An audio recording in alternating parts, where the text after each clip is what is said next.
Bien, bonjour à tous pour cette vidéo donc toujours consacrée à la lance et au bâton et à l'arme modeste par la suite.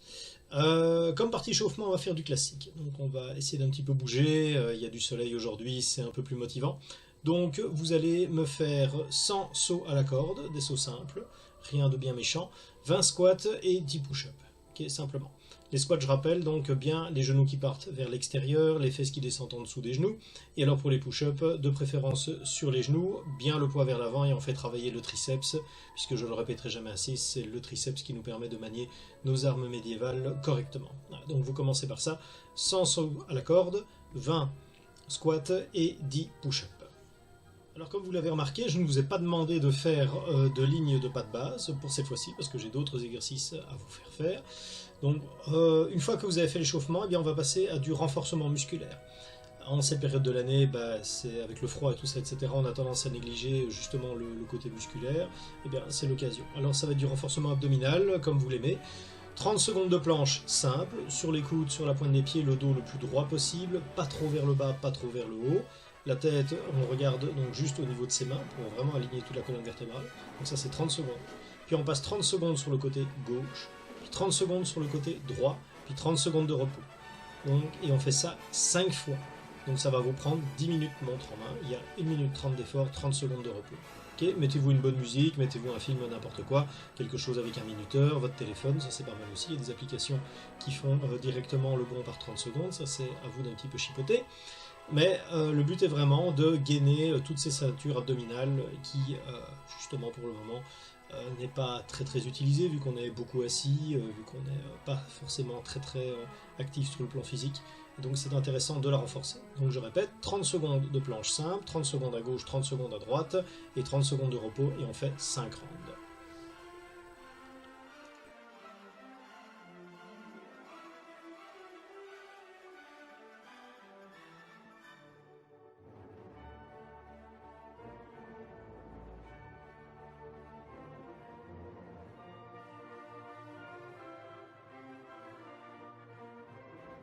On passe maintenant à la partie technique sur le bâton. Alors on a vu la dernière fois le coup de taille, maintenant on va travailler aujourd'hui les estocs et on va essayer de combiner. Alors pour les estocs, le premier exercice, eh bien c'est tout simple, vous allez faire cette fois-ci de la ligne de pas et vous faites à chaque fois un estoc vers l'avant, à chaque fois que vous avancez en faisant coulisser le bâton donc à travers la main qui est la plus vers l'avant. Je vous mets une petite vidéo bien sûr pour vous illustrer tout ça. Donc 10-15 mètres de largeur si possible et vous faites 3 allers-retours à chaque fois en donnant un estoc. Vous prenez ensuite votre mannequin de combat ou votre cible habituelle, donc depuis maintenant le mois de mai vous devez avoir une cible sur laquelle vous préférez vous exercer, et on travaille toujours les stocks. Alors on va travailler les stocks dans les 3 endroits intéressants, donc au niveau de l'attaque, c'est soit la tête, soit le ventre, soit les épaules, gauche ou droite. Alors la tête, évidemment, dans notre cas, traditionnellement et historiquement, il visait la fente du casque, bien sûr, le but étant de passer à travers l'œil et d'aller perforer le cerveau. Si on peut y arriver avec une lance par exemple, ça tue l'adversaire net, c'est vraiment un point faible et un défaut de l'armure. Ici, on ne va pas viser la fente bien entendu, on va viser le haut du casque, donc la partie ici. Donc, qui permet de surprendre son adversaire. Si maintenant vous êtes au bâton, vous allez juste donner un petit coup à ce niveau-là. Alors pourquoi le haut du crâne? Parce que la mâchoire, elle encaisse relativement bien. Vous recevez une bonne pêche dans la mâchoire, contrairement à ce qu'on voit dans les films, c'est pas la mâchoire qui va se briser, c'est la main de l'adversaire. Sauf si vraiment il a des phalanges de compète, c'est vraiment lui qui va prendre. Donc toute la mâchoire, toute la partie inférieure du visage est vraiment très très solide. Tandis que la partie supérieure ici du front, même si elle est solide aussi, on n'a pas l'habitude qu'elle encaisse. Et donc le but, quand on fait un estoc au niveau de la tête, ça va pas être de tuer votre adversaire, ça va être plutôt de le surprendre, ou de le faire partir en arrière, ou de lui faire faire un bond de recul vers l'arrière. Okay, ça c'est vraiment intéressant, surtout que vous allez voir quand on va combiner les différentes techniques. Donc premier type d'estoc, vous en faites 30, on va frapper toujours au niveau de la tête, okay, au niveau estoc. Deuxième type d'estoc, le ventre. Alors le ventre, c'est intéressant, oui. Bon, généralement, quand on a un adversaire qui n'est pas trop lourd, si vous avez un Panzer qui arrive et que vous faites un estoc au niveau du ventre, et si sa pensière est un peu tant soit peu bien faite, le bâton va glisser à gauche ou à droite, ou la lance ou l'armodace va glisser à gauche ou à droite, et ça ne servira à rien. Par contre, si vous avez un gars qui a une brigandine, ça devient très intéressant. Pourquoi? Parce que la plaque de brigandine de face, elle est relativement plate, et donc votre bâton va pouvoir s'imbriquer dedans. En plus, très souvent, les brigandines sont ouvertes sur le devant. Pour l'avoir déjà vécu plusieurs fois, quand vous mettez un bon coup d'estoc au niveau du ventre, si l'adversaire n'a pas bouclé sa brigandine correctement, vous passez entre les plaques. Et donc, historiquement, vous éventrez votre adversaire. Et ici, ce qui va être intéressant, c'est que vous allez stopper votre adversaire. Si vous avez un adversaire qui vous charge, comme vous avez un bâton ou une lance ou une armada, vous avez de la longe. Lui, on va partir du principe qu'il est à l'épée ou à l'arme plus courte. Si vous mettez un coup au niveau du ventre, il va stopper net. Il va être stoppé dans son élan. Et c'est pas très compliqué et ça ne demande pas énormément de force. Donc ici, vous entraînez 30 estocs au niveau du ventre. Les derniers estocs que l'on connaît, qui sont intéressants, ce sont ceux au niveau des épaules. Alors au niveau de l'épaule, il faut viser vraiment la partie interne de l'épaule. Donc toute cette partie ici, donc, je suis en train de montrer, voilà, cette partie-là qu'il faut viser. Généralement, elle est protégée soit par de la maille, soit par une rouelle. Donc, si c'est une rouelle, bah, c'est pas très compliqué, il n'y a qu'à viser la rouelle. Si c'est de la maille, c'est un peu plus casse-pied parce que si vous avez une lance, elle pourra aller se bloquer dedans ou faire des dégâts. Donc, attention à ça. Par contre, le but est très simple. Soit, s'il n'y a pas de protection, historiquement, on tranchait dans l'épaule, ce qui permettait d'handicaper et de perdre un bras, puisque vous alliez attaquer le flanc et l'arrière du bras. Ici, ce qui va être intéressant, c'est un adversaire par exemple qui lève son épée. Au moment où il va lever son épée, si vous venez frapper au niveau de l'épaule, il va perdre toute force dans son mouvement et il va être stoppé net. Okay, donc encore une fois, si maintenant vous avez un adversaire qui arrive vers vous rapidement en chargeant et qu'il est en train de lever son épée, vous visez au niveau de la rouelle, au niveau de l'avant du dessous de bras, donc c'est vraiment cette partie-là. Vous donnez un coup bien sec et vous allez voir que hop, le gars il va partir en arrière et son attaque elle va s'arrêter net. Okay, et c'est ça qui nous intéresse ici dans ces trois cas, estoc à la tête, estoc au ventre, estoc aux épaules. C'est de stopper l'adversaire. Pourquoi? Par la suite on pourra le placer différents coups que je vous expliquerai.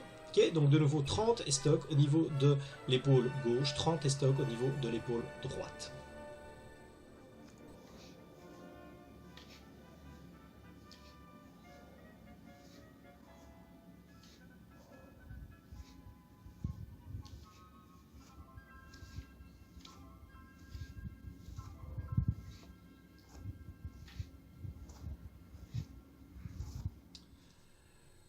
Alors, pour commencer la combinaison des deux mouvements qu'on a vus, celui dans la vidéo précédente et celui-ci, donc vous allez partir du principe que vous avez un adversaire devant vous, même poids, même taille, qui avance.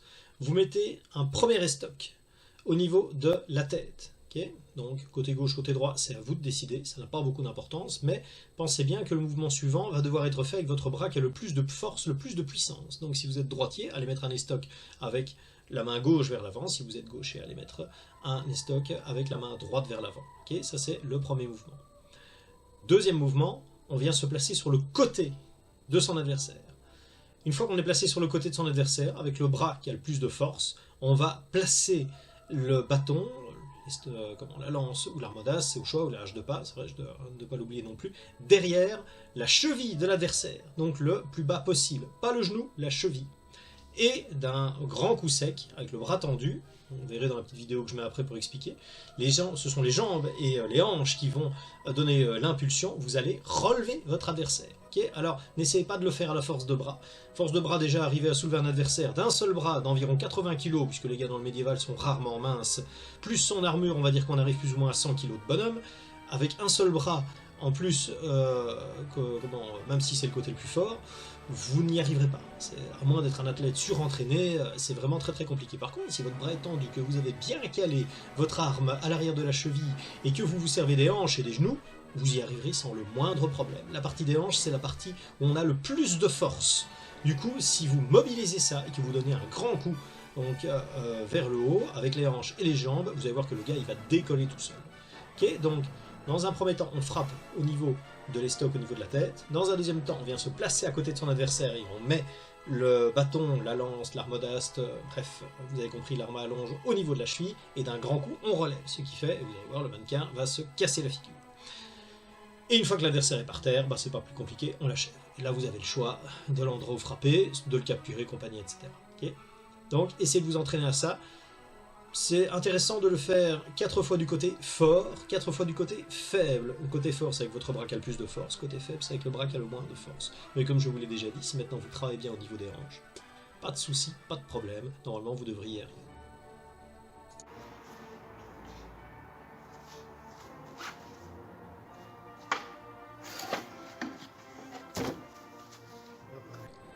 Alors, dernière petite chose, on peut inclure ce qu'on a vu la dernière fois, donc l'attaque de taille en plus. Donc, admettons que vous avez un adversaire qui arrive.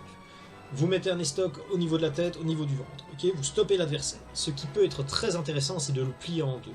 Donc, à mon sens, c'est vous mettez un estoc au niveau de l'épaule, au niveau de la tête, au niveau haut, au-dessus des épaules. L'adversaire stop. Vous mettez un coup de taille au niveau du ventre, et là, il faut appuyer. Même s'il a une pensière, il faut vraiment qu'il le sente. Il va légèrement se plier en deux. Et ensuite, vous venez terminer le mouvement. On vient mettre le bâton à l'arrière de la cheville et on décolle l'adversaire. Ok, petite vidéo à l'appui pour vous montrer ça.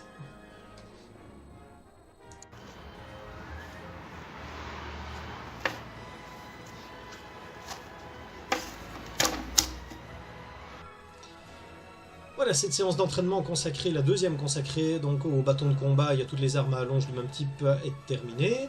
Je vous ai dit, on va progresser petit à petit. Donc ici, c'est une première technique qui permet déjà de mettre son adversaire hors de combat. Il y en a d'autres qui vont arriver bien sûr, toujours en mêlant les stocks et la taille, que maintenant on va travailler systématiquement en échauffement et en ligne de pas de base. Voilà. Portez-vous bien, prenez soin de vous, entraînez-vous, bougez. Je sais pour le moment la motivation n'est pas géniale, le confinement c'est casse-pied pour tout le monde, mais croyez-moi ça fait du bien mentalement, il faut se motiver un petit peu, mais au bout de 5 minutes on y prend plaisir, et puis ce ne sont pas des entraînements très très longs. Allez ciao, portez tous vous bien, bye.